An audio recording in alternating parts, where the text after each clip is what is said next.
Bom dia a todos, meu nome é Leonardo Nemer Caldeira Brant, eu presido o Centro de Direito Internacional com sede em Belo Horizonte.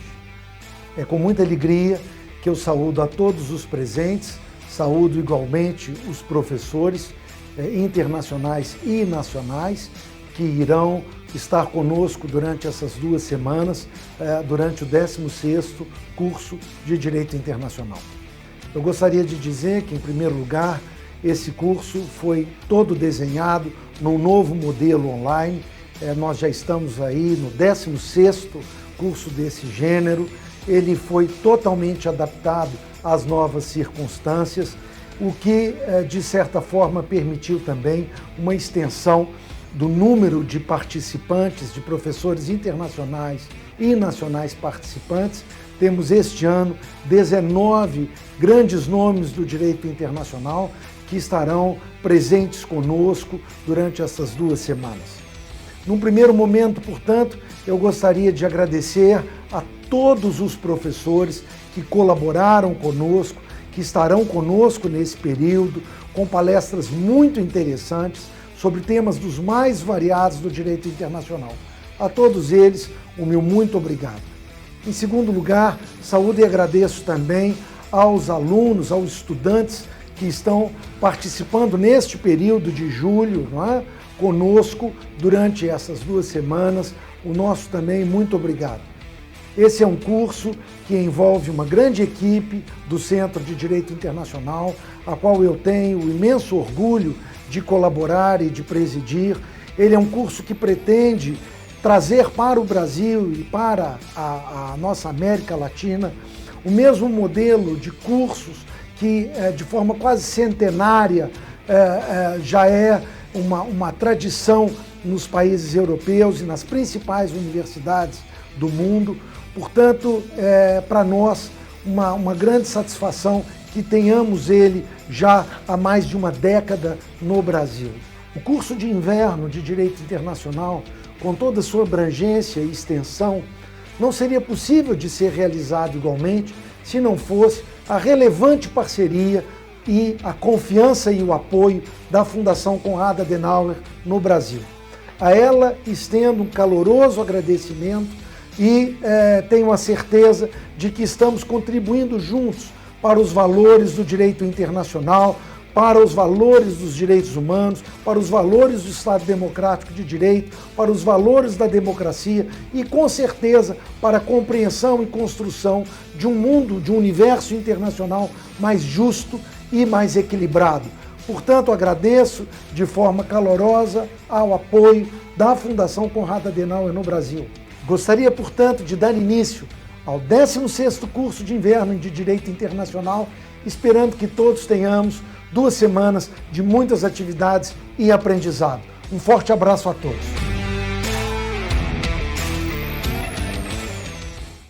Olá, meus caros, boa tarde. Cumprimento a todos vocês. Quero, antes de tudo, agradecer profundamente o CEDIM, cumprimento a todos vocês por esse convite muito honroso, antes de tudo, agradecer profundamente, especialmente porque eu sempre fui um grande admirador. Estava dando dupla, já melhorou. Eu sou um grande admirador deste congresso, desse encontro. Ele traz para nós, aqui em Minas, grandes palestrantes internacionais, e isso muito nos orgulha, né? O nosso painel, que é o último painel do dia, tem como nome o Imposto de Renda Mínimo e a Tributação da Distribuição de Lucros e Dividendos. Tendências, né?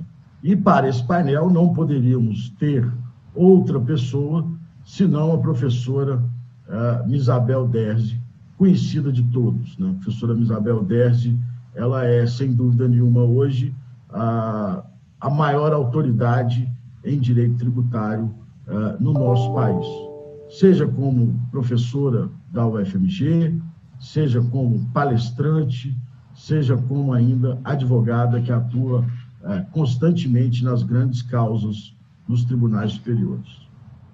Eu vou ler muito rapidamente uma síntese do currículo que o CEDIM mandou da professora Isabel, até porque, se lêssemos todo o currículo, ficaríamos aqui praticamente 1 hora. A professora Isabel, ela é graduada em Direito pela Faculdade de Direito da Universidade Federal de Minas Gerais, especialista em doutora em Direito pela UFMG, professora titular de Direito Financeiro e Direito Tributário das faculdades Newton Campos e da Faculdade de Direito da UFMG, ex-coordenadora do curso de pós e ex-chefe de Departamento de Direito Público da Faculdade de Direito da UFMG, ex-procuradora-geral do Estado de Minas Gerais, ex-procuradora-geral do município de Belo Horizonte, advogada, já publicou mais de 450 trabalhos de artigos, capítulos de livros e comunicações em congressos em língua portuguesa, espanhola e francesa, já participou de mais de 600 congressos como palestrante conferencista e atualmente mantém o projeto de pesquisa em desenvolvimento na pós da Faculdade de Direito. Para nós, do direito público, não só do direito tributário, uma grande autoridade. Eu tenho, a professora sabe disso, uma admiração profunda por ela, foi minha orientadora no doutorado e me ensina todos os dias, por isso que eu sempre estou, a qualquer novidade que existe na área tributária, a primeira pessoa que eu ligo e peço as reflexões é a professora Isabel. Professora, muito honrado de ter a senhora aqui, muito obrigado pela sua presença e a senhora tem a palavra. Muito obrigada. É uma honra estar aqui nesse 16º curso de inverno do CEDIM e presidida a nossa sessão pelo meu colega, amigo, sócio, colega de universidade, da Universidade Federal de Minas Gerais, da Newton Campos, colega de artigos e aventuras jurídicas e alegrias jurídicas, que é o professor Walter Lobato. Eu peço aos participantes que deem, portanto, devido desconto às palavras do professor Walter, ditas no arrobo da amizade. Mas é uma honra falar nos presentes, e eu quero dizer que combinamos com a diretoria e com o presidente do painel, que é o professor Walter, uma certa alteraçãozinha na metodologia, dando assim um intervalo de no máximo 5 minutos no meio da palestra, para que todos possam relaxar um pouquinho, né?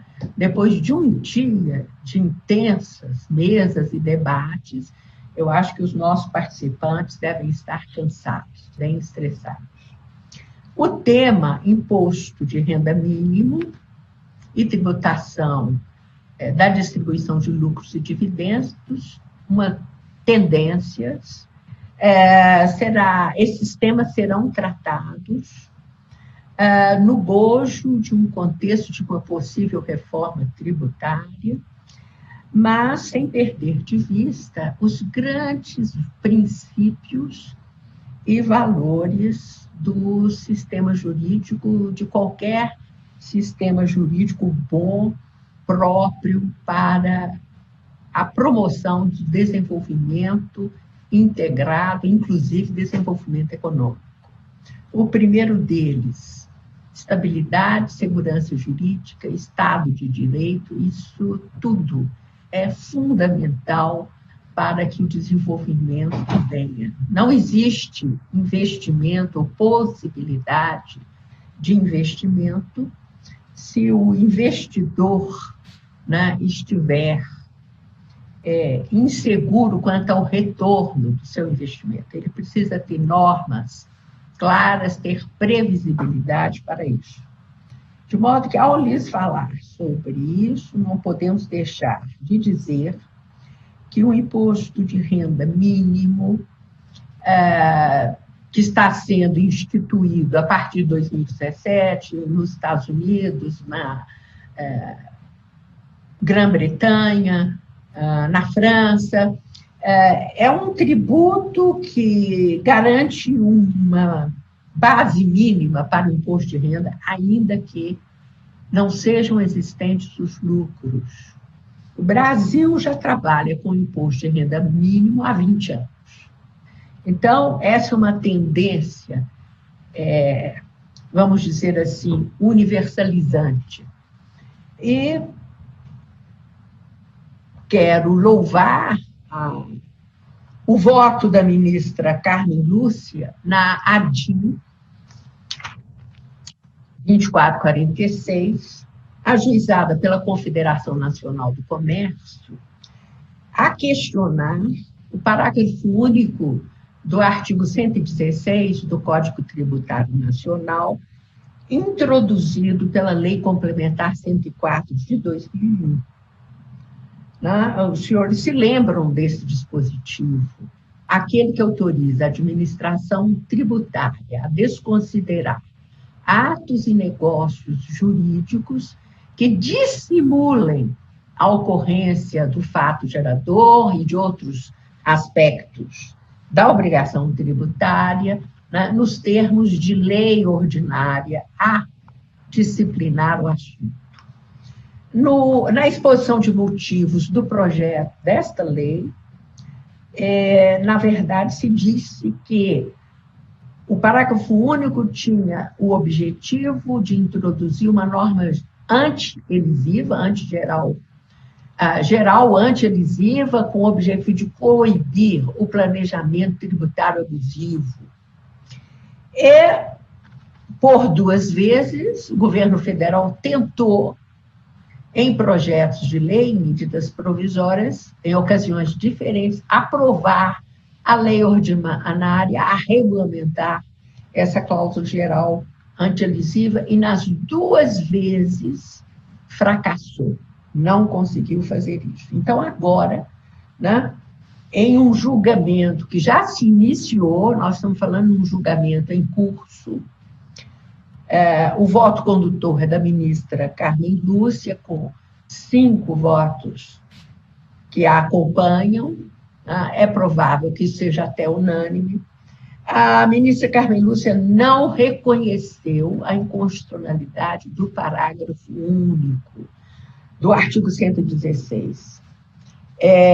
Não reconheceu, a meu ver, de forma muito correta. Ela interpretou o parágrafo único não à luz da intenção do projeto, né, ou da exposição de motivos pretensamente para introduzir a cláusula geral anti-elisiva, mas a partir do próprio texto, né, do dizer do parágrafo único, do que ele contém em seu dizer, como diria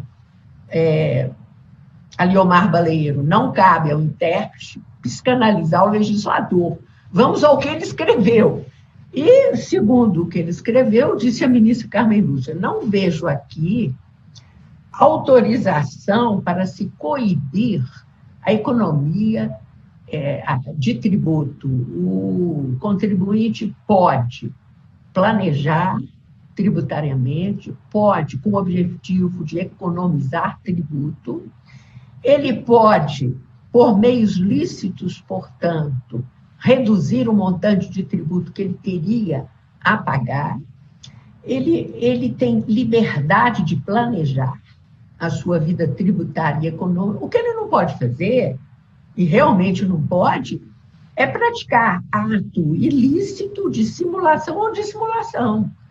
Então, na nossa opinião, com ou sem o parágrafo único do artigo 116, as fazendas públicas poderiam coibir, claro, né, qualquer ato do contribuinte que seja dissimulatório ou simulatório. Então, é isso que, por enquanto, é nisso que está a interpretação. E, no voto, se analisa a força do princípio da legalidade em nosso país, da chamada tipicidade tributária em nosso país, da separação de poderes, se rejeita a possibilidade de interpretação econômica, invocando-se o artigo 110 do Código Tributário Nacional. Assim, a jurisprudência do CARF, se prevalecer esse entendimento, que está com 5 votos favoráveis, a jurisprudência do CARF estará afastada. Né? Planejar a vida societária, tributariamente, com o objetivo de economizar tributos, é um grande propósito negocial, vamos dizer assim. E por que isto é importante? Porque o Brasil tem um diferencial importantíssimo, uma Constituição fortíssima em direitos e garantias fundamentais, em previsibilidade, em legalidade, em irretroatividade, em segurança jurídica, e uma cláusula geral anti-elisiva pode até ser feita em outros países, mas aqui no Brasil ela traz e dissemina apenas a insegurança. Não acrescenta nada, barra o nosso desenvolvimento. Se nós quisermos prosperar e desenvolvermos economicamente, nós precisamos trabalhar com segurança e confiança. Isso é fundamental. A confiança é a base ética de todo o sistema social, não só do jurídico. Há um fundo ético comum. O sistema social, econômico, político, jurídico e moral repousam na confiança. Então, não há nenhum país que prospere sem confiança, mesmo no âmbito puramente econômico. É algo impossível. Então, eu quero dizer que o imposto de renda mínimo já é uma forma, em uma época de erosão de base, já é uma forma, né, de se segurar a tributação sem cláusula geral anti-elisiva. E o outro aspecto, né, de todo o sistema tributário bom é a justiça, a relativa igualdade. Os projetos mais importantes de reforma constitucional tributária, como a PEC 45, que está na Câmara dos Deputados, e a PEC 110, que está no Senado, esses projetos negligenciam esse aspecto tão relevante de todo o sistema tributário, porque nós sabemos que o nosso sistema tributário é regressivo, porque a grande massa da arrecadação no Brasil provém de tributos incidentes sobre o consumo. Os nossos tributos incidem com mais força sobre o consumo do que sobre a renda e o patrimônio. Enfim, tudo isso tem que ser visto dentro de um contexto de economia mundializada, em que se luta bravamente pelo capital no âmbito internacional também, né? Bom, então, a primeira pergunta, nós vamos falar sobre o imposto de renda e o imposto de renda mínimo e como ele está se aproximando do imposto sobre consumo. Que fenômeno é este que está acontecendo, né? Sobre isso que nós gostaríamos de falar. Então, a primeira pergunta, o que são tributos sobre o consumo e como se distinguem do tributo sobre a renda, né? Os tributos sobre o consumo e o seu caráter regressivo, assim são ditos, em geral, numa concepção tradicional, que seriam todos aqueles que incidem sobre a atividade econômica, independentemente do resultado dela. Se a atividade econômica vai dar lucro, não vai dar lucro, se ela tem resultado positivo, isso não interessa. Para que você exerça aquela atividade econômica, você tem que pagar o tributo. Então, são tributos que, na verdade, configuram custo do exercício da atividade. Então, incidem sobre faturamento, sobre o ato mercantil, sobre a industrialização, enfim, independe do resultado da atividade. Como isso se converte em custo, a tendência é que, para sobreviver, a sociedade econômica tenha que transferir obrigatoriamente o valor desses tributos sobre o consumo para o preço das mercadorias e serviços finais, né, que aquela empresa comercializa. Então, na verdade, essa transferência de custo onera quem? Onera o chamado consumidor final. Então, não a empresa. Então, os tributos são chamados de indiretos para a empresa, que é o contribuinte de direito perante a lei. Ele é que faz chegar esses valores a título de tributos ao fisco, mas, na verdade, quem está suportando economicamente o tributo é o chamado consumidor final. Portanto, eles são ditos indiretos sobre o consumo. E os demais são considerados, né, diretos, como o imposto sobre a renda, o imposto sobre patrimônio, são ditos diretos. Essas são visões clássicas. Nós não podemos, pela exiguidade do tempo, nos aprofundarmos nesta matéria. Mas a OCDE, o FMI, os grandes relatórios internacionais partem desta diferença de acordo com esses pontos fundamentais e consideram como tributos sobre o consumo o IVA, os tributos incidentes sobre a folha de pagamentos, porque são fixos, não importa o resultado da atividade econômica, impostos de importação, são todos classificados como impostos sobre o consumo. No Brasil, nós teríamos o imposto de importação, o IPI, o PIS e a COFINS no âmbito federal, teríamos no âmbito estadual o ICMS, na mesma categoria, e o imposto social, o imposto sobre serviços dos municípios, todos sendo considerados tributos sobre o consumo. Exatamente porque independe do resultado da atividade. É claro que, do ponto de vista de vários economistas, isso é discutido, isso é relativo. Do ponto de vista econômico, há quem diga, por exemplo, que tudo é renda, e é possível esse raciocínio. Nós estamos tributando a renda poupada de um cidadão que já foi tributada antes, que se converteu em patrimônio. O imposto sobre patrimônio é esse imposto sobre a renda poupada. O imposto sobre a renda, no momento que é oferida, é o nosso clássico imposto de renda. E o imposto sobre o consumo é a renda consumida, porque não há como consumir sem ter uma renda ou um crédito para isso, né? Então, os economistas, por exemplo, às vezes, resumem tudo na renda. O que está se tributando é renda, não importa. Há uma diferença formal e a nossa Constituição se baseia nessa diferença formal. Imposto sobre a renda, contribuição social sobre o lucro líquido, são tributos da União e são ditos sobre a renda, diretos, considerados diretos, tributos diretos.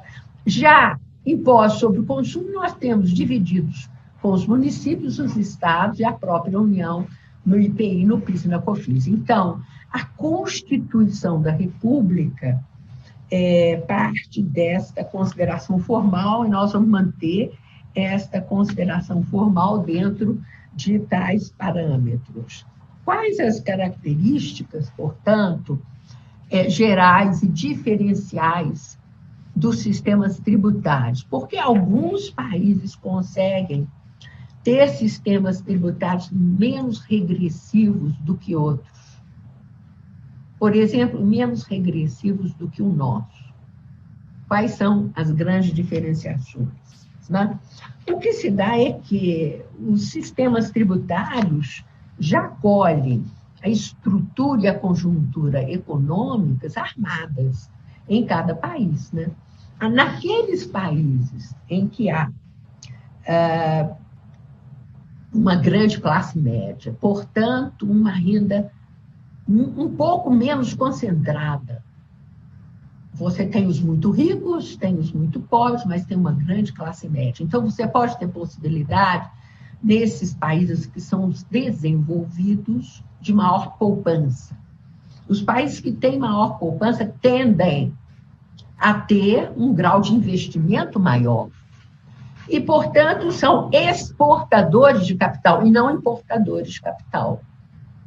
Podem ter um sistema sobre a renda e o patrimônio mais fortes do que sobre o consumo, que é regressivo. A tributação sobre o consumo é regressiva, né? Já os países em desenvolvimento, como é o caso do Brasil, partem de uma grande desigualdade social. Esse é o nosso problema. Então, nós temos a renda concentrada em 1% da população brasileira, classe média mais estreita, poupança menor e uma massa, quase 50% da população que ganha até 2 salários mínimos. Então, o Estado viver muito mais de imposto sobre a renda e lucro e patrimônio é muito mais difícil. E você não tem, nesses países, grande poupança. Você tem para investimento. São países que são importadores de capital e não exportadores de capital. Então, neste contexto, países como o nosso e como o Brasil tendem, né, a tratar com muito carinho o capital, a renda proveniente do capital.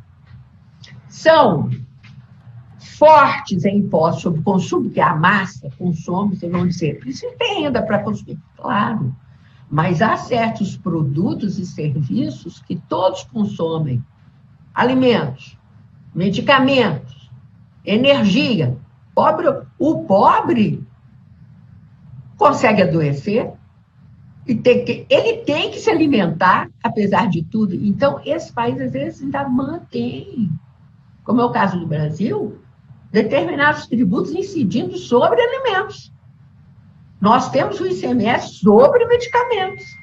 E sobre energia, ele é muito... E comunicação, os nossos tributos sobre o consumo são pesados. São pesados. Então, o que se dá? Se dá é que esses países carregam fortemente o sistema nos impostos sobre o consumo, não é? E é o que se diz, que, na verdade, eles são regressivos. Por que se diz que são regressivos? Porque quanto menor a renda, e você tem que separar uma quantia maior da sua renda, você não tem margem de poupança, então você separa uma quantia maior sobre a renda para o consumo de bens necessários. Você não pode deixar de adquirir, como eu disse, alimentos, medicamentos. Então, quem ganha até 2 salários mínimos, uma família de 4 pessoas, vivendo com R$2.000, não tem poupança, ela tem que pagar aluguel, ela tem que comprar energia, ela tem que comprar alimento, medicamento, e por aí o que acontece? Pelos estudos do IPEA, por exemplo, 50%, ao fazer as suas compras, essas famílias mais pobres devolvem 50% do que ganham ao Estado em tributos sobre o consumo. Daí o seu caráter regressivo.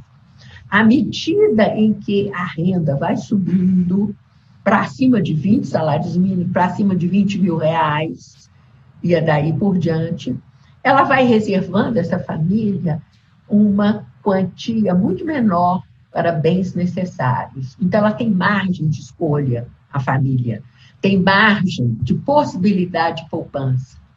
Então, ela vai devolver em impostos uma quantia menor ao Estado, em torno de 20 e tantos, 25% é que ela vai devolver nesses mesmos bens ao Estado. Daí um título de sistemas regressivos. O fenômeno contemporâneo é aquilo que se chama de evasão do capital, disputa do capital. É um fenômeno que assombra países desenvolvidos e países em desenvolvimento, né? A mobilidade extrema do capital numa economia mundializada. Então, os países desenvolvidos registraram uma erosão da sua base, que é a renda mais importante no seu sistema tributário. uma erosão de base, daí os relatórios BEPS da OCDE, contemporâneos, né? E com apoio do G20, do grupo de 20 países, inclusive do Brasil, apoiando esses relatórios BEPS, que tem como objetivo tentar segurar essa erosão da base, como evitar que a renda produzida no país A, os lucros, sejam alocados em outros países. A mesma pessoa que poupa, numa economia mundializada, eu posso ganhar meus lucros aqui, mas a pessoa que ganha os lucros não é necessariamente um poupador, não é necessariamente um investidor. No Brasil, quem recebe dividendos e lucros pode muito bem resolver investir em Portugal, comprar um apartamento em Paris. Então, a coincidência entre aquele que poupa e aquele que investe, ela não é necessária. Então, todos os países desenvolvidos ou em desenvolvimento têm um compromisso com o estado de bem-estar social. Eles têm que manter os seus serviços de previdência, de assistência social, saúde, educação. Então, eles começam o quê? A olhar para os impostos ou os tributos sobre o consumo com outros olhos. Ou seja, os países desenvolvidos começam a funcionar com tributos mais fortes sobre o consumo, inclusive o IVA dos europeus, que é um tributo sobre o consumo. Ou seja, aquele tipo de tributo que era próprio de país em desenvolvimento passa também, muda de categoria, passa a ser um tributo nobre para os países desenvolvidos.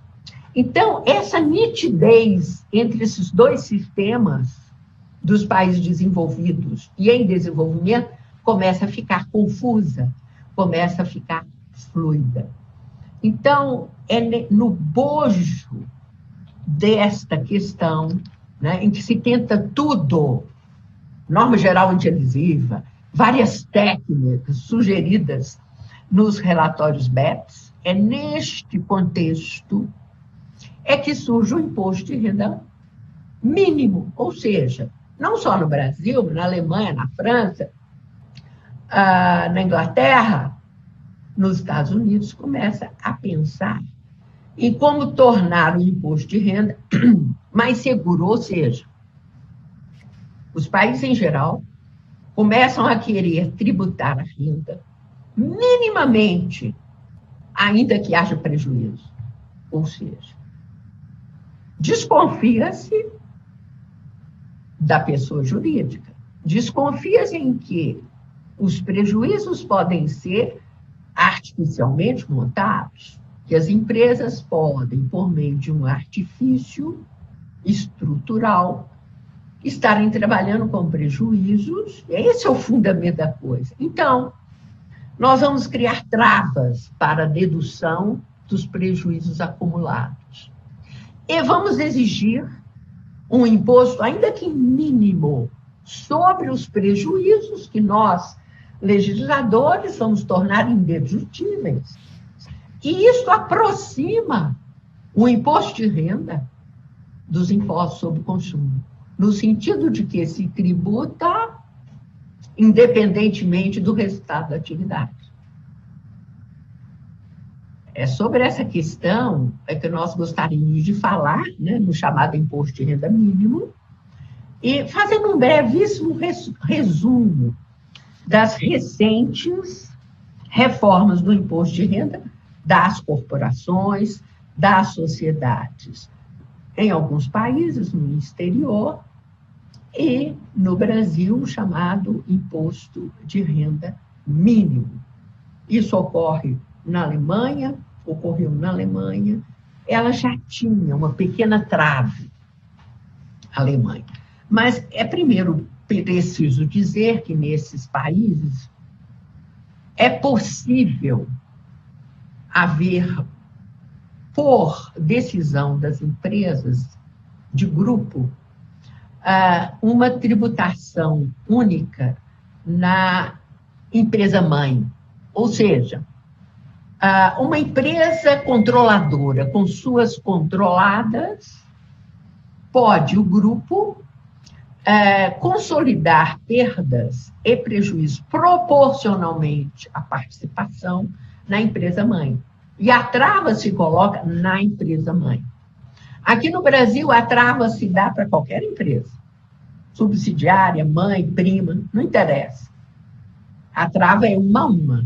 Né? Então, há uma primeira possibilidade de consolidação na empresa-mãe e a trava na empresa-mãe. Mas o que se deu é que, nessas empresas alemãs, né, há uma primeira possibilidade. Os prejuízos acumulados em um exercício podem ser deduzidos para frente nos exercícios seguintes, onde houver lucro, mas antes podem ser deduzidos para trás também, para exercícios anteriores, para um exercício anterior.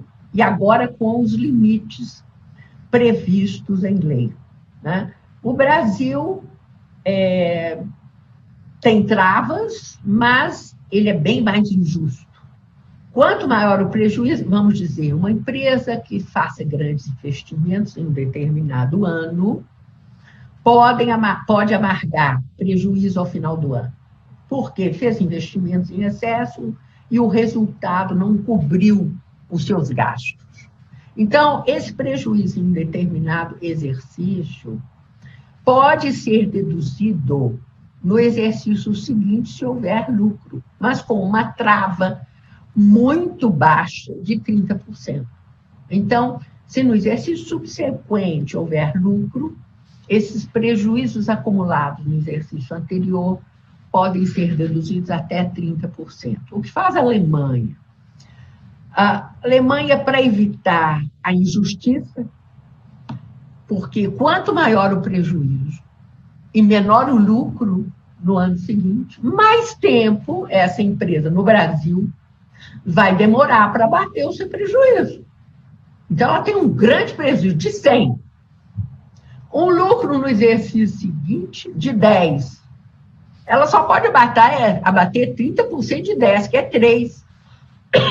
Ela pode demorar 5 anos, 10 anos, até absorver todo o seu prejuízo. A Alemanha permite o seguinte: primeiro, essa empresa toma os prejuízos daquele ano e volta com eles para trás, até 1 milhão de euros. Imagine que no ano anterior tenha havido lucro. Por isso essa empresa tenha recolhido o imposto de renda ao Estado, é óbvio. Ela volta para trás e ela se torna credora do Estado até 1 milhão. Tem limite. Mas suponhamos que ainda haja prejuízo. Então, ela toma o prejuízo restante e vai com ele para frente, para o próximo exercício, também até 1 milhão de euros. Mas, imaginem os senhores que ainda haja prejuízo. Aí sim, existe uma trava de 60% dos prejuízos que excederem a esse 1 milhão de reais.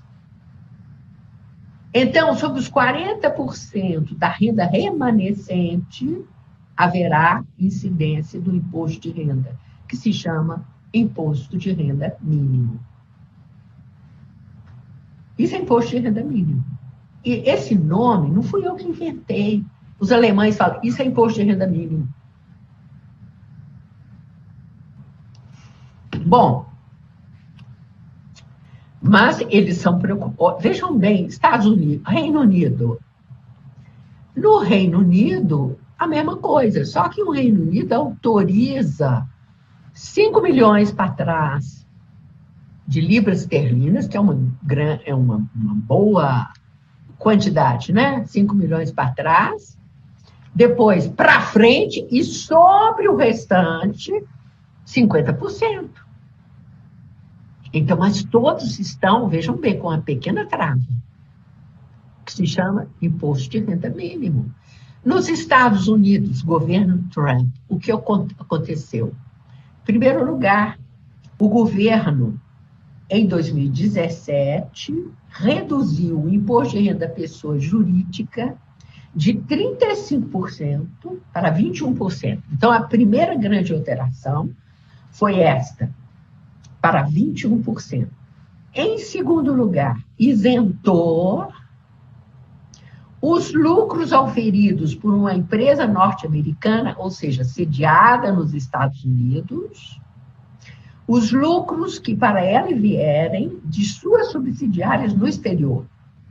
Quer dizer, você enviar dividendos para a empresa mãe norte sediada nos Estados Unidos está isenta de tributo.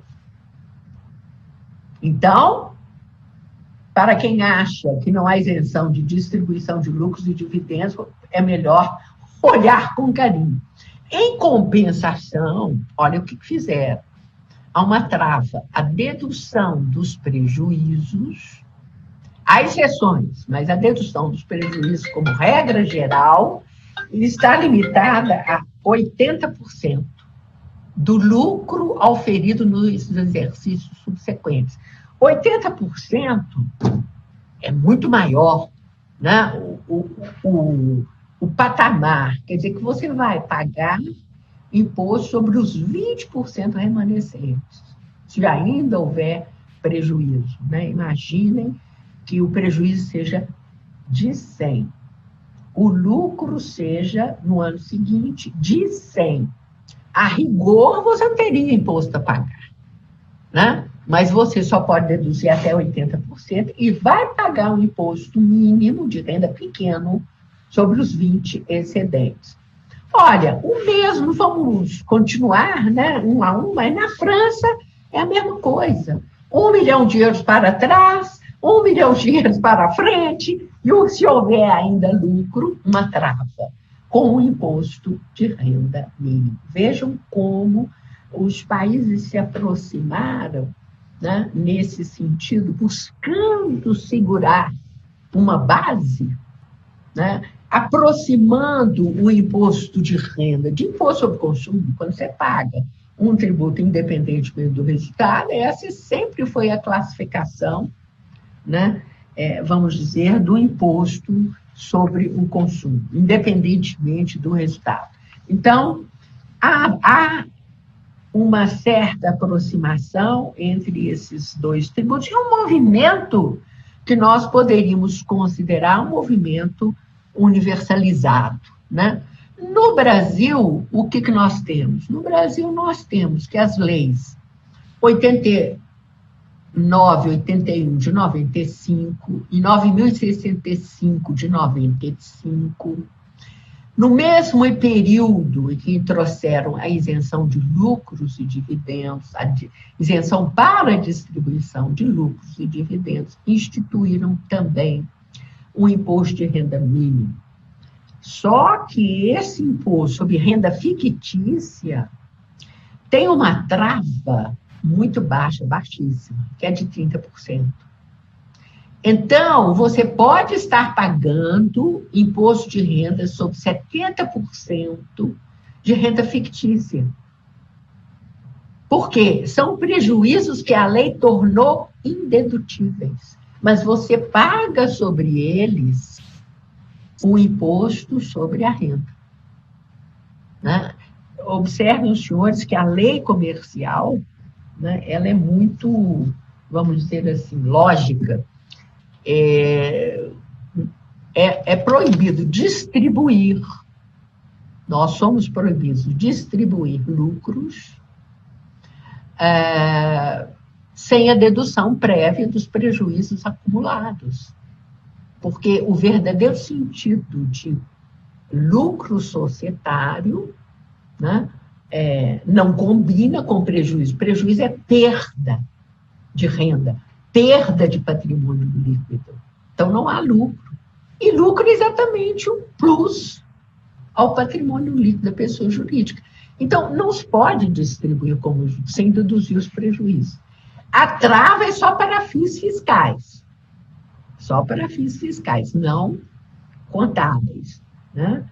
Mas o que nós temos é que, quanto maior no Brasil o prejuízo de uma empresa e menor o lucro nos exercícios seguintes, nós vamos ter uma injustiça acumulada, porque nós vamos ter uma dedução muito lenta no tempo, exatamente para as empresas que mais precisam dessas capitalizações, como fazem os países europeus, né? Observem que eles capitalizam a empresa, seja ela pequena ou grande, com um montante fixo. Então, se a empresa for pequena, tiver tido um prejuízo, pode ser que a dedução para trás de 1 milhão de libras esterlinas, por exemplo, na Inglaterra, de 5 milhões de libras, e para frente mais 5, já sejam suficientes para aquela pequena empresa, ou média, né? Então, nós temos uma justiça maior. Então, inexiste entre nós, vamos ver as diferenças, a possibilidade de uma prévia consolidação por grupo empresarial, como nos países citados. E a nossa trava funciona empresa a empresa. É verdade que nós temos aqui a equivalência patrimonial, que atenua bastante este quadro, né? Mas, em face dos princípios da equidade e da isonomia, nós ou subimos essa trava para 50% ou 60%, ou fazemos também mínimos em valores para que possamos atender as empresas menores. Porque isso só combina para as grandes empresas, né? As empresas lucrativas. Então, isso é muito injusto em face da diferença entre pequenas, médias e grandes empresas multinacionais. E há uma teoria, né, que justifica, do ponto de vista do fisco, seria a continuidade, né, da vida empresarial, e que, na verdade, essa tributação sobre os prejuízos seria uma mera postergação, um diferimento da dedução no tempo desses prejuízos. Mas é uma interpretação equivocada, contraditória da Fazenda Pública, porque ela prevalece mesmo nos casos de extinção da empresa. A Fazenda continua sustentando a indedutibilidade de todos os prejuízos, quando não há mais tempo para o diferimento. Bom, com isso, o que nós estamos pretendendo dizer? Nós vamos dar um intervalozinho, né? É que há uma aproximação, não é só nossa, entre o imposto sobre a renda, quer dizer, e os impostos sobre o consumo, porque se está exigindo hoje um imposto de renda mínimo, que funciona mesmo na ausência de renda, que incide sobre a renda fictícia ou sobre prejuízos vamos dizer assim, prejuízos indedutíveis, que a própria lei tornou indedutíveis. Na minha opinião, isso é inconstitucional. À luz do modelo constitucional que separa rigidamente renda de outros tributos que têm como base o consumo. E faz nisso a existência e a possibilidade federativa distribuída entre a União, Estados e municípios. No entanto, como o Supremo Tribunal Federal disse que essa trava para a dedução dos prejuízos não seria inconstitucional, eu entendo que no Brasil ela funciona, né, como uma espécie de limite à erosão da base. Então, nós realmente, quer do ponto de vista formal e constitucional, não podemos ter uma norma geral antielisiva, mas também, do ponto de vista material, com essa trava, eu lhes pergunto, para quê? Bom, então, nós podemos dar agora, senhor presidente, um leve intervalo para entrarmos no outro tema? Podemos. Eu estou doido para fazer pergunta para a senhora, mas vamos fazer um intervalo. Quantos minutinhos a senhora quer? Eu não quero, não. Eu estou fazendo isso pelos nossos participantes, que devem, depois de passar um dia inteiro... Mas eu não tenho como consultá-los. Quantos minutos a senhora acha razoável? No máximo 10, né? Então tá, voltamos então 3 horas? São quantas? Não são 3? Nós não começamos 3? Perdão, voltamos 4 horas, perdão. São 10 para as 4. 10 para as 4? Então tá. Eu tenho muitas perguntas, hein? Você já quer formulá-las? Não, vamos deixar para a volta. Que a gente já fala sobre isso. Você pode querer ficar só nesse assunto, se os outros, em vez de entrarmos na tributação de lucros e dividendos, poderemos ficar só no imposto de renda mínima. Por que não? Não. Até porque o governo adiou a tributação dos dividendos para uma terceira fase do projeto dele. Nós temos muito tempo para discutir. Se quisermos ficar só nesse assunto, poderemos ficar, porque aí já vamos entrar em outros, mas vocês que sabem, tá? Tá bom. 4 horas, então. Tá bom. Nós vamos começar esse segundo bloco, já com perguntas que estão no chat aí do YouTube, para depois, se houver tempo, a gente comentar um pouco sobre essa tributação, ou essa proposta de tributação no Brasil dos dividendos. Lembrando que esse é um tema super oportuno, porque nós estamos aí em plena discussão de reforma tributária, né, com 2 principais PECs correndo no Congresso. Hoje o governo apresentou a sua proposta de primeira etapa da reforma tributária, foi apresentado hoje ao Congresso Nacional, e parece que haverá uma coletiva mais tarde do ministro da Economia, para dizer qual é essa proposta, mas que basicamente é uma proposta que não muda a Constituição e só unifica PIS e COFINS na criação de uma contribuição sobre bens e serviços, pelo menos foi o que foi divulgado até agora. E a etapa de tributação dos dividendos viria a posteriori. Vamos então aguardar a professora Isabel.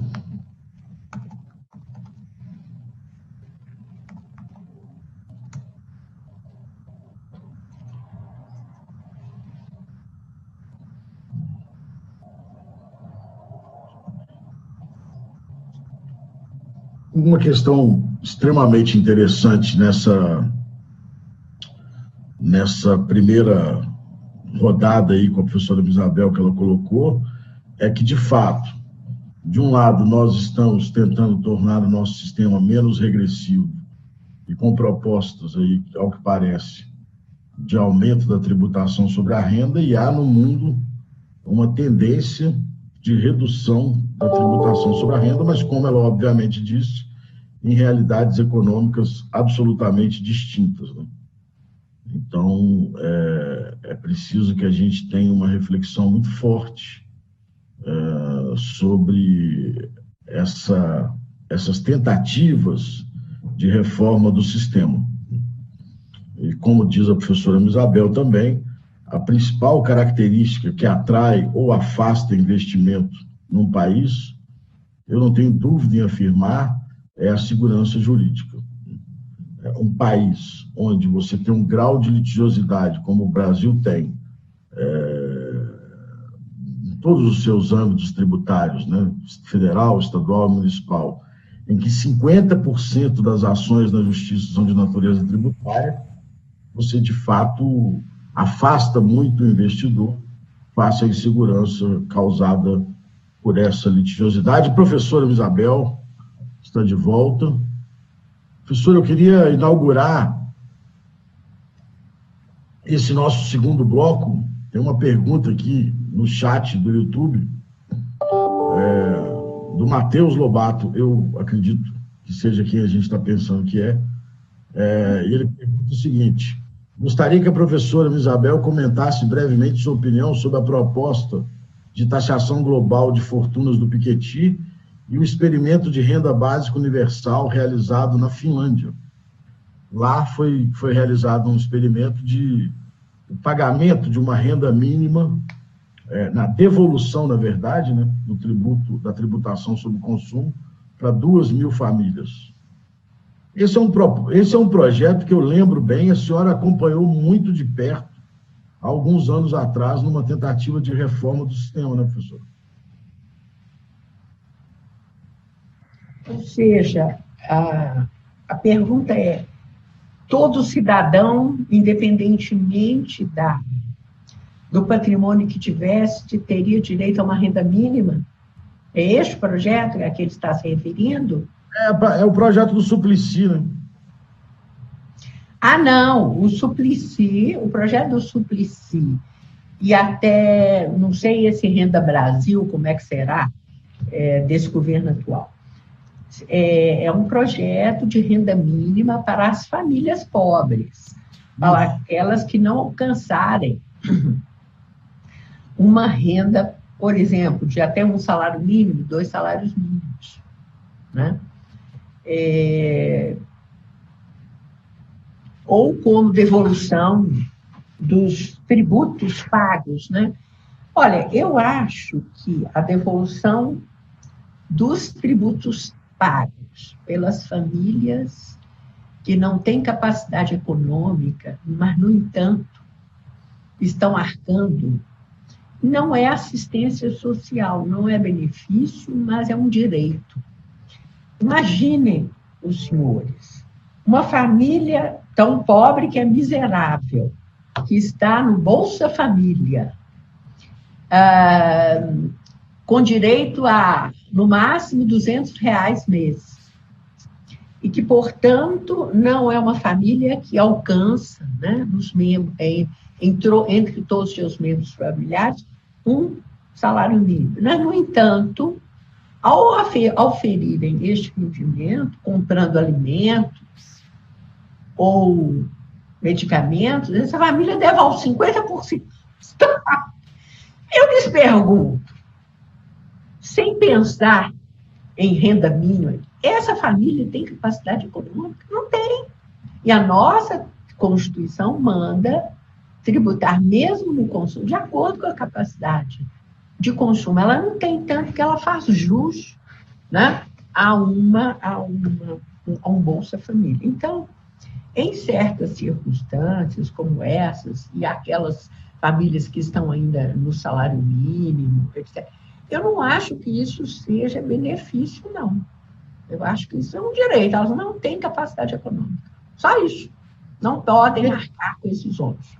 E dentro desse contexto que a senhora colocou na primeira parte, uma tendência mundial de redução da tributação sobre a renda e aumento da tributação no consumo. Claro que em países com realidades econômicas absolutamente distintas do Brasil. Mas o Brasil hoje, ele já tem uma tributação, como também colocado, muito forte no consumo, né? Além de todas esses tributos, PIS, COFINS, IPI, ISS, CMS, nós temos, vamos dizer assim, programas simplificadores que acabam criando ou uma tributação de renda mínima, como colocado, a questão da trava, o lucro presumido, né? O simples, que acaba garantindo ao governo, independentemente da existência de lucro ou não, mas um lucro presumido, que as pessoas aderem por facilidade, por praticidade, etc. Mas tudo isso faz com que o sistema nosso também caminhe cada vez mais nessa tributação forte no consumo, né? O lucro presumido, eu desde logo já sei que sobre o meu faturamento, por exemplo, nas prestadoras de serviço geral, 32% será a minha presumida margem de lucro. Isso significa que causa mais um custo de atividade, um custo programável, que será automaticamente repassado aos preços. Então, esses programas de restituição via renda mínima, e não imposto de renda mínima, mas renda mínima, seria uma forma também de amenizar essa regressividade do sistema. Né? Verdade. A única coisa que atenua, né, essas distintas formas de apuração do lucro real, lucro presumido, é que você não é obrigado, né, a ficar numa. Sim. Entendeu? Não é obrigado, mas você acaba, por praticidade, ficando nela e escapando da tributação sobre renda. Né? Tudo vira faturamento. E a eficiência também do sistema, né, Walter? Porque quando a lei, que foi a lei 9249 de 95, criou a isenção na distribuição de lucros e dividendos, ela instituiu também a tributação da renda mundial, simultaneamente, e ela fez aquilo que era muito importante para o sistema brasileiro, ou seja, quais foram os objetivos dessa lei? De acordo com os fundamentos, a exposição de motivos, ela queria simplificar e integrar, ou seja, que a tributação da renda, pessoa física e jurídica, fosse integrada na pessoa jurídica. Você só vai para a física quando não há uma pessoa jurídica, mas você integra, que é uma tendência, agora, uma tendência contemporânea. O Brasil optou para integrar na pessoa jurídica, podia ter optado por integrar na física, mas optou por integrar a tributação da renda na pessoa jurídica, simplificando. E o segundo objetivo, muito relevante, foi o combate à sonegação, à evasão. Como? Nós sempre tivemos no Brasil uma economia informal muito alta, muito alta. Com isso, nós criamos tal empreendedorismo, pejotização, e que às vezes isso irrita o fisco, mas a pejotização foi a forma de se trazer à luz, de se tirar da clandestinidade a economia informal, que o Brasil conseguiu. Ele conseguiu reduzir, tanto que a isenção de lucros e prejuízos, em vez de dar prejuízo, aumentou a arrecadação no país. Né? Everardo Maciel, porque isso aconteceu com ele. Aí ele costuma, em eventos, se vangloriar disso. Não, eu fiz isso, mas a arrecadação aumentou, de fato. Então, a meta foi essa. Né? Então, quando se pensa, olha, nós vamos revogar o artigo 10, esse que dá isenção à distribuição de lucros e dividendos, isso não é tão simples, é algo absolutamente complexo. O sistema brasileiro vai ter que escolher entre esses dois pontos. Ainda mais agora com uma pandemia, que com falências e falências de pequenas empresas, de empresas simples, etc., nós vamos ter um punhado de informalidade. Né? As pessoas vão sobreviver, vão tentar sobreviver, mas vão fugir do fisco, de unhas e dentes. Então, este foi o objetivo número 1. Não foi tanto, na ocasião, pelo menos não era confessado, havia as privatizações, é verdade, o Brasil queria privatizar como de fato privatizou, e sinalizou para o investidor estrangeiro o seguinte: vem, apliquem aqui, porque vocês vão poder repatriar o seu investimento sem imposto, nós estamos isentando. Havia esse objetivo evidente, mas não era um objetivo de massa. Não era um objetivo para a grande maioria, não era. Então, era integração, simplificação, apenas na pessoa jurídica, e depois, né, o combate à evasão.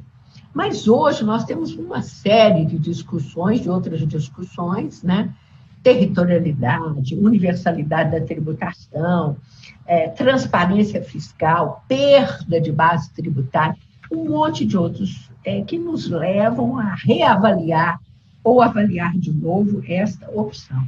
Né? Então, o que no Brasil ocorreu, que é um fenômeno que tem que estudar? Nós temos o direito civil, o direito societário, né, que permite a criação de várias formas de sociedade diferentes, desde da sociedade simples até sociedade anônima, aberta. E o direito tributário pressupondo sempre, independentemente, o que não é verdadeiro, independentemente do tipo societário, que a pessoa jurídica seria sempre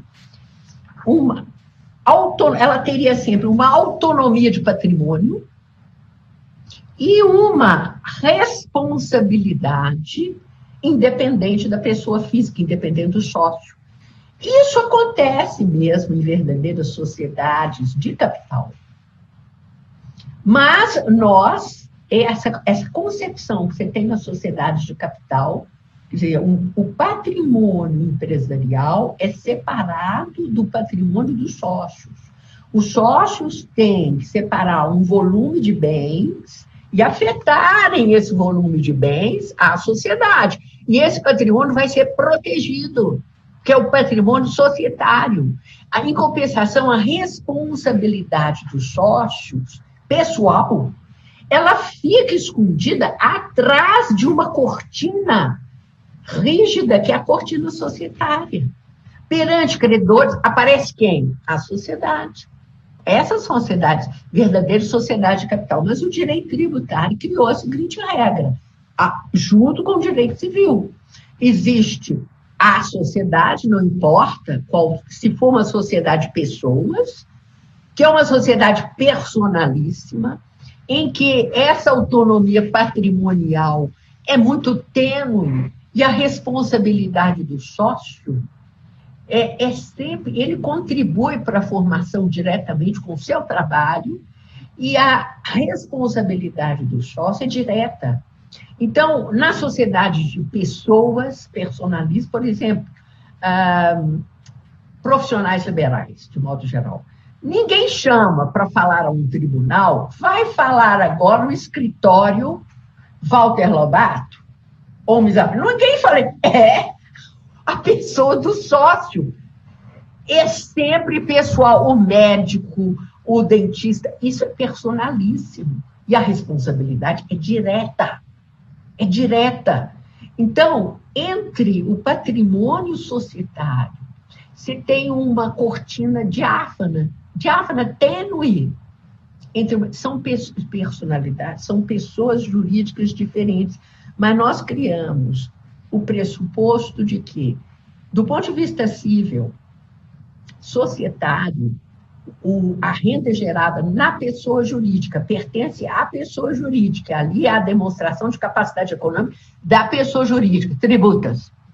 Na passagem para a pessoa física, há um outro fenômeno e outra, vamos dizer, manifestação de capacidade econômica na jurídica, na física, e isso está isento, isso causa uma profunda repulsa, como se houvesse uma grande injustiça. Mas o problema nosso vem aí essa união entre o tipo de sociedade, não importa qual, né, e a visão do fisco, e uma fictícia capacidade econômica. Se não há autonomia patrimonial, nem há independência de responsabilidade, e se o trabalho para se criar o benefício, ele é pessoal, ele é direto, nós estamos falando de outro tipo de sociedade.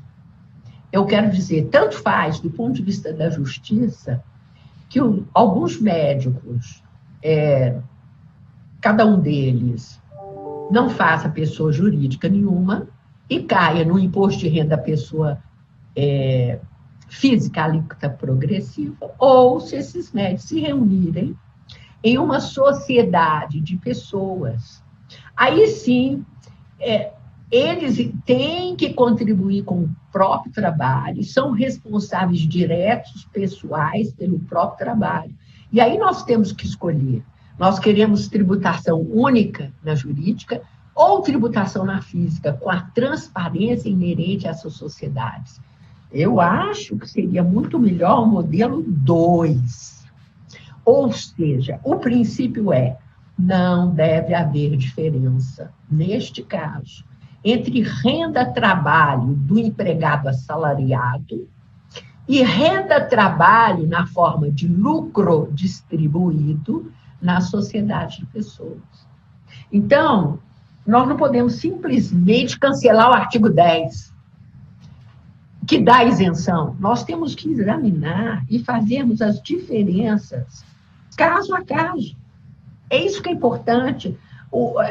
Os Estados Unidos, a Europa, permitem exatamente isto. A criação de um regime de transparência.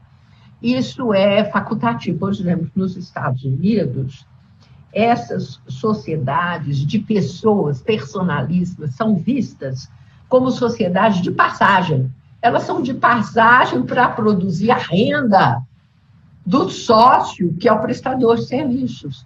São sociedades de passagem. Então, apenas para fins tributários, essas sociedades podem ser desconsideradas, apura-se a renda do sócio, o que ele vai receber de renda, o que ele recebeu, e leva-se a tabela da pessoa física na escala progressiva. É isto. A Europa admite a mesma coisa opcionalmente. O Brasil já teve esse modelo, mas o Brasil se firmou, né, rigidamente. Pessoa jurídica tem que pagar imposto de renda, pessoa jurídica, não importa. Até simples, tem que pagar imposto de renda, pessoa jurídica. Quando houver a transferência para o sócio, para a pessoa física, é nova capacidade econômica. Muitas vezes não precisa ser. Não vamos confundir sociedade de capital com sociedade de pessoas, sociedades personalíssimas, né? Então, eu acho que o legislador tem que escolher com cuidado, porque, primeiro, aquelas quadros, todos os países do mundo tributam a distribuição de lucros e dividendos, e aí todos os candidatos a presidente da República em 2018, mesmo sem saber do que estavam falando, optaram por vamos tributar. Duvido que o nosso atual presidente soubesse do que estava falando, que até hoje ele não fez isso. Vamos tributar a distribuição de lucros e dividendos. Não importa, isso virou um mantra, porque apenas a China, será que país é que não faz isso? Mas se esqueceram de examinar as isenções dentro de cada país. Então, se você tem um grupo econômico, os Estados Unidos não tributam a subsídio, nem podem. Então, você tem uma subsidiária integral, os lucros são divididos, você não vai tributar 2 vezes, porque ela é integral. Então, à medida em que o controle, né, a participação fica menor de uma sociedade do mesmo grupo em outra, é que você pode fazer uma tributação sobre os lucros em percentual proporcional. Então, não é simplesmente cancelar a isenção.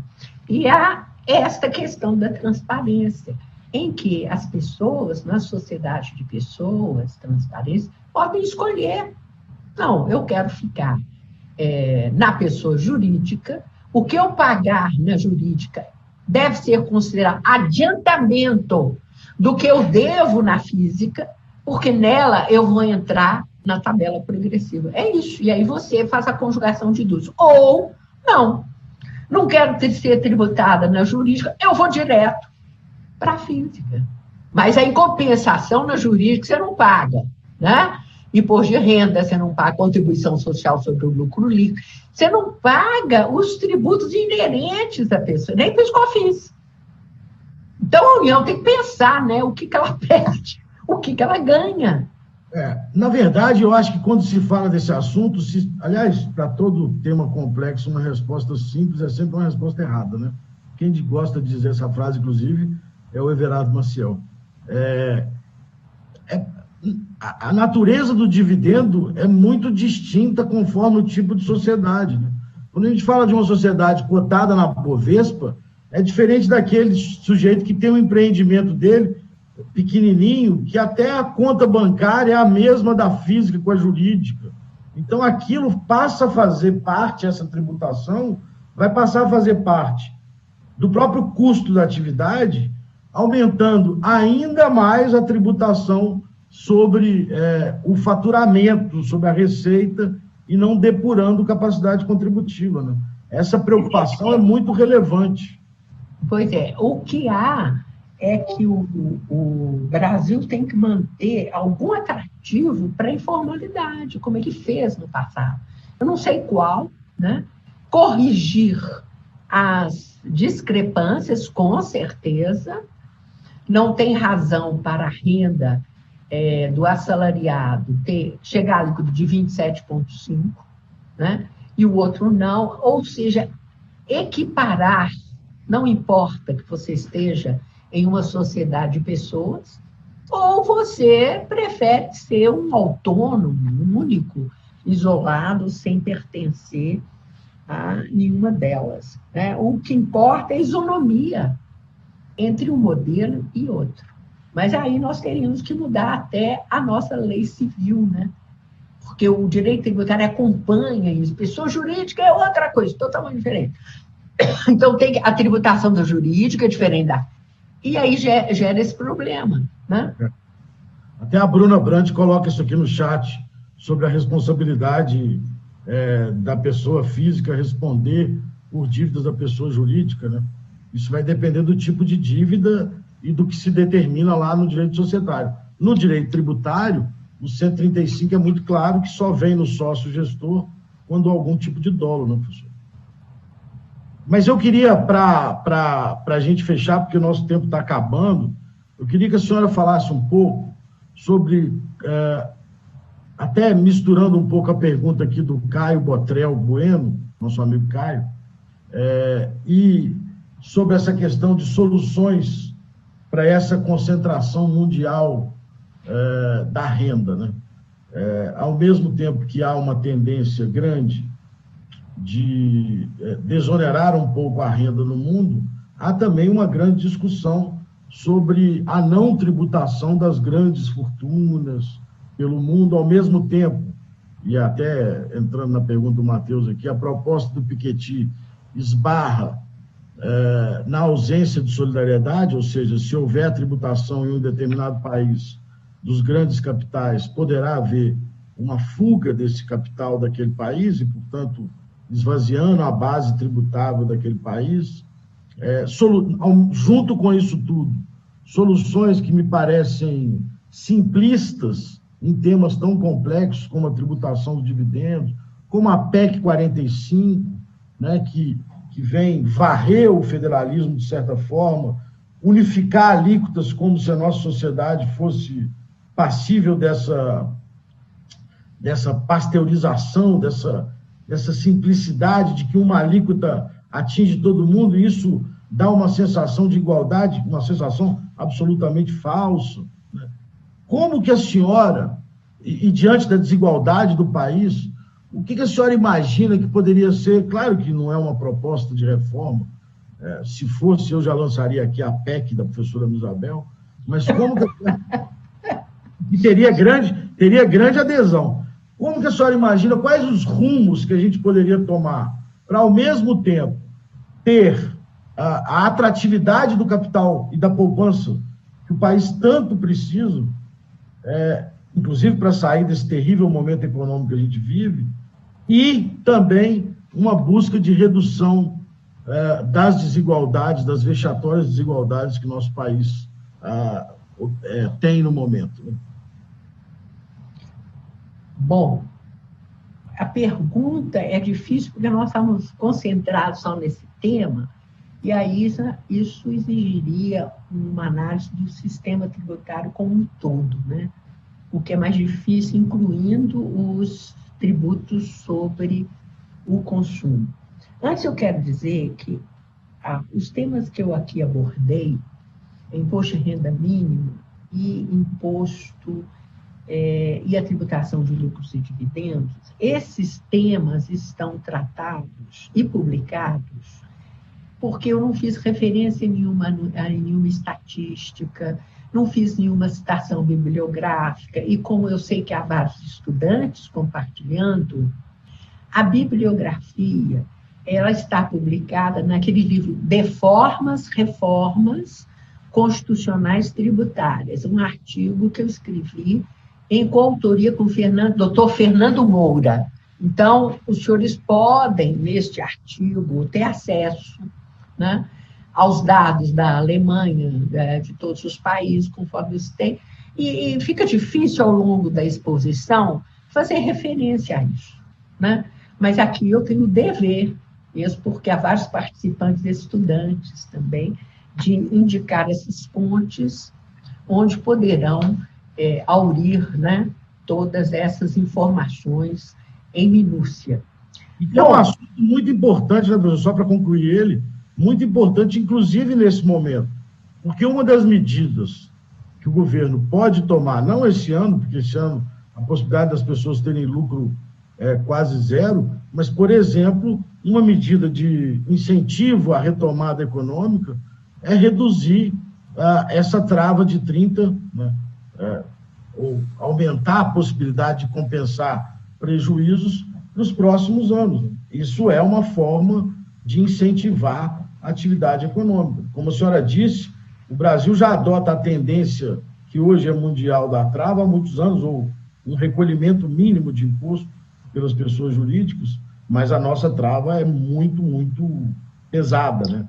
Ela é muito pequena, né? Só compensar... Então, nós podemos ter várias saídas para isso.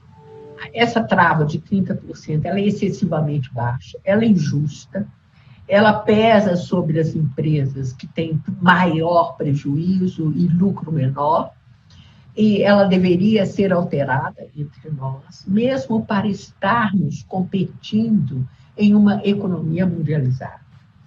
Do ponto de vista do imposto, dos tributos sobre o consumo, que se fala muito em IVA e não cumulatividade, olha, nós precisamos alterar a Constituição em nada. Se tivermos boa fé, que implantemos uma não cumulatividade real e plena no Brasil. Isso é possível ser feito, quer no imposto sobre a renda, quer no ICMS, quer no PIS e na COFINS. Então, por quê? Porque nós, em face da economia de outros países, como a europeia, por exemplo, as nossas empresas saem perdendo. O IVA europeu é um grande benefício fiscal. Então, eu não escolhi esse tema para discutir, né? Mas ele não tem comparação com os tributos brasileiros. A cumulatividade residual no Brasil é enorme, é enorme. Então, só de fazer isso, nós vamos dar às nossas empresas condições de competitividade. Não temos. No imposto de renda... Quando a gente traduziu, tem muitos anos, isso eu não vou lembrar quando que foi, mas deve ter uns 12, 13 anos, quando a senhora me deu a honra de traduzir junto aquele relatório do Conselho de Impostos da França, em que lá se discutia a cumulatividade residual por questões extrafiscais, produtos mais poluentes, menos poluentes. Era só de 15%, 16% a cumulatividade residual. Olhava para aquilo, dava uma inveja. Nossa, pois é. Então, nós teríamos tributos sobre consumo que vão beneficiar aqueles que mais precisam, que são os consumidores, e principalmente os consumidores mais pobres, né? O imposto de renda, sobre a renda mesmo, tributando a renda, tributando o lucro, não se tornando misto de imposto sobre o consumo. E, claro, a devolução do imposto pago aos muito pobres. Eles têm que receber de volta. Não adianta dar uma ajudinha de 200. que o cidadão fazia primeira compra e deixa 100. Recebe 200 e entrega 100. Recebe 200 devolve 100 para o Estado. Pelo amor de Deus, não dá. Tem que aumentar esta renda agora. O que está havendo na Europa, apesar desse movimento, é na OCDE, em outros institutos autônomos, por exemplo, existe uma academia independente, né, na Europa, formada por grandes economistas, Zucman, Stiglitz, Piketty e outros, que sugeriram, especialmente em fase de pandemia, há várias sugestões para um tributo mundial sobre lucro excessivo. Ou seja, Dr. Tarcísio Magalhães, junto com a professora do Canadá, Alison Christians, escreveram juntos sobre a tributação mundial dos lucros excessivos. Como? Basearam-se em 2 estudos da OCDE,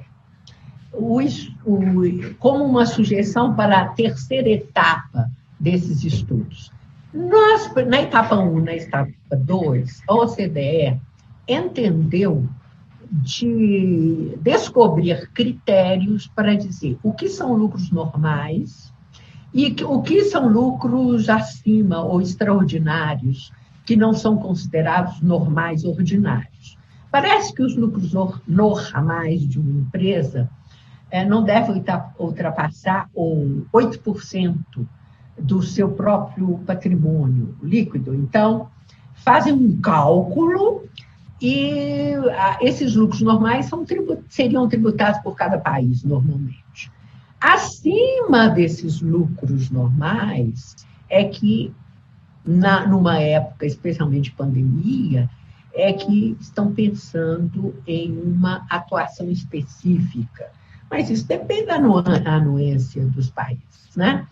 E a sugestão do Dr. Tarcísio e da doutora Alison, baseados nesses estudos, nesses critérios para se oferir os lucros, já postos nos estudos da OCDE, a sugestão deles é uma tributação universal, né, sobre os lucros excedentes. Por exemplo, os bancos, no mundo inteiro, principalmente os nossos, né, devem ter lucros excedentes acima do patrimônio normal. Eu não sei, é provável, né, que estejam nessa situação, nesse patamar. Há inúmeras sugestões para se, inclusive, tributação da renda, do ponto de vista da heranças e doações, né? E sempre foi um forte, por exemplo, do Piketty, como um fator de redução das desigualdades. Não é verdade que o Brasil não tribute heranças e doações. Ele tributa de uma forma pequena pelos estados, 5%, ou, no máximo, 8%, conforme a resolução do Senado Federal.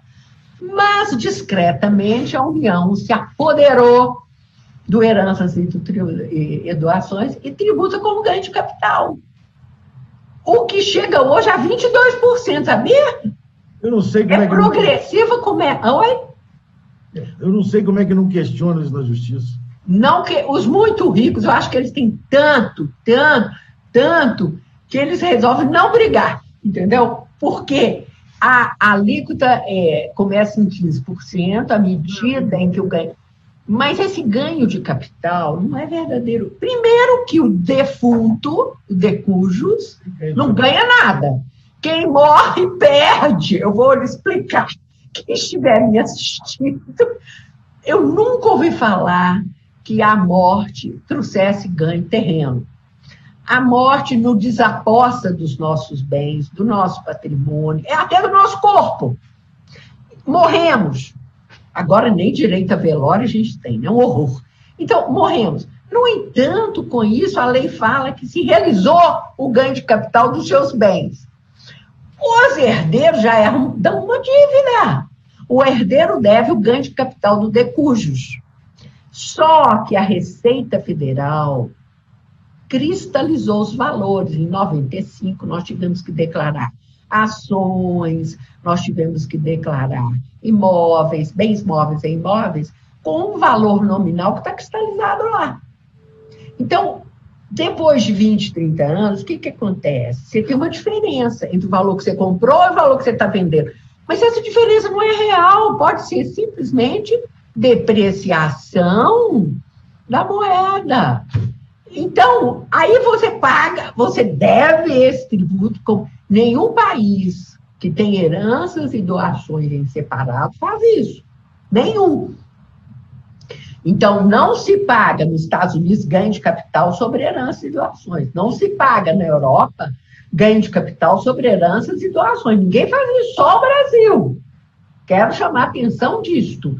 Então, se você paga ganho de capital de 22%, que é um falso ganho de capital, mais 8% de herança e doações, já deu 30%. Já deu 30%. Tem alguma coisa ainda, algum pulo do gato aí, na hora de morrer, transferem as ações para outro país, para outro sítio, ou sei lá o quê.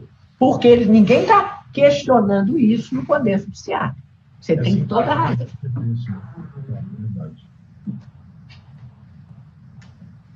Está sem som. Não, está sem som, Walter. Não, eu disse que ninguém questiona essa invasão de competência da União, né? Ah, não, isso é um horror. Não questionam, não.